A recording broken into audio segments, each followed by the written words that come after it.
Hello YouTube, so today we're going to be going over the Witchcrafter deck profile.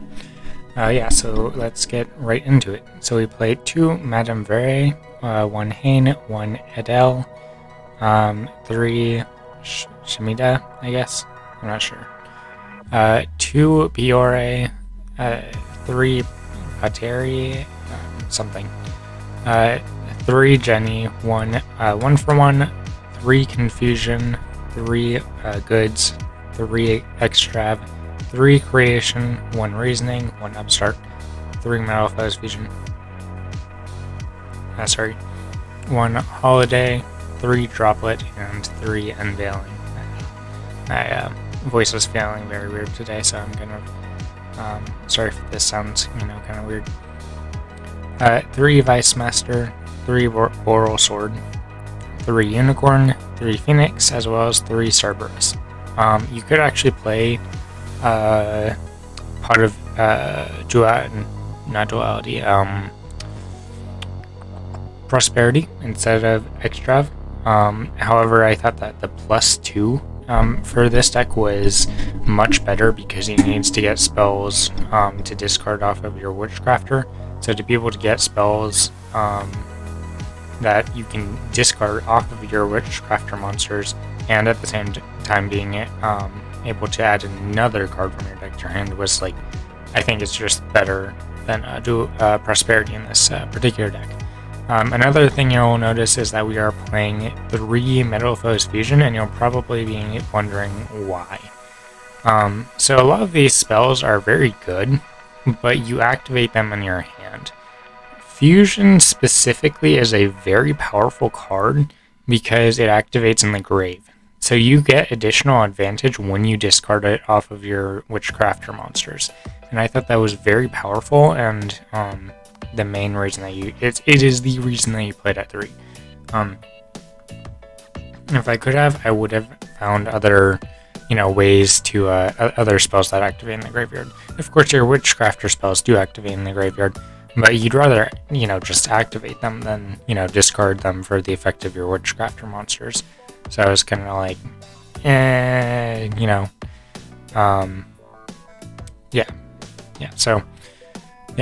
of hard to explain.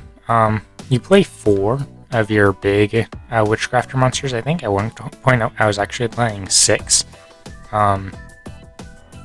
because these you want to be special summoning these turn after turn, and I did notice that I was actually drawing them a lot more than I wanted to be, and there isn't really, it's not like this isn't really like other decks where, if you draw one, it's like, oh yeah, you can special summon it from your hand, or you can put it back in your deck or whatever. You can't really do that with this particular deck. If it's in your hand, it's in your hand, and it's just stuck there.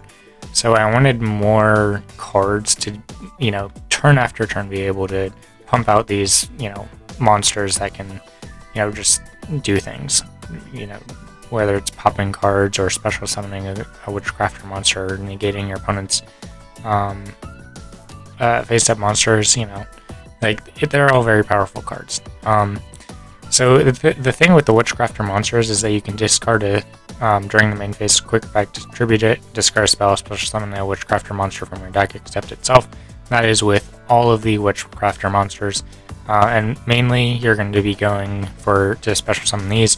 And so I treated these as like prank kids, essentially, right? Like I chose 2 Piore because I figured it's probably the worst of the these Witchcrafter monsters, and you have other ways to get through it. Like with Creation, you have 3, 4, 5, 6, 7, 8, 9, 10, 11, 12, 13, 14, 15. You have 15 ways to get to a Witchcrafter monster. I mean, that's pretty solid. It's essentially just, prank kids ratios. And so, not too much to say about that. Skimida is also a foolish burial. You can send a Witchcrafter card from your deck to the graveyard, except itself. This, you can banish it to draw a card and discard a Witchcrafter card. And then this one, banishes it and adds back a Witchcrafter card.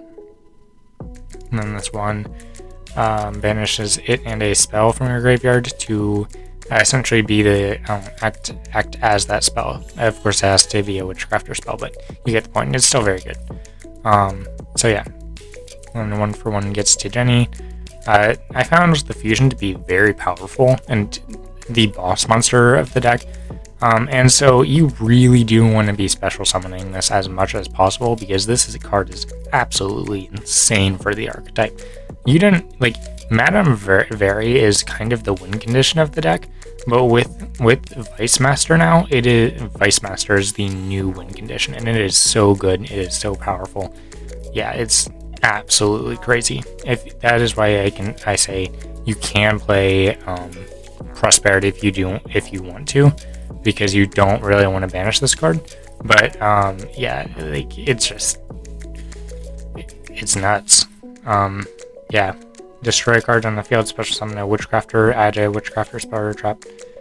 I'm pretty sure you can activate all 3 effects in one turn. You just can't activate 2 of the same effect, which is like pretty crazy. So yeah, and then of course generic removal.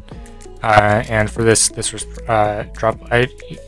I didn't really want to play a hand trap, because then it's not a monster, or then most hand traps are monsters, and you want to play spells to discard off of your Witchcrafter monsters. So Droplet really does fit in very well with this particular deck. And then this just is it's essentially another spell you can discard, and the same with this that help you to not lose advantage when you're discarding to special summon your big Witchcrafter monsters. And this is pretty cool because it can actually get these out of your hand, which is kind of cool. So you can like Foolish Burial, add it back, special summon from the hand on the next turn. Yeah, you can do some cool plays, and it is like the only way that you actually unbrick. But yeah, so that is the deck. I hope you guys enjoyed, and I will see you guys in the next one. Peace.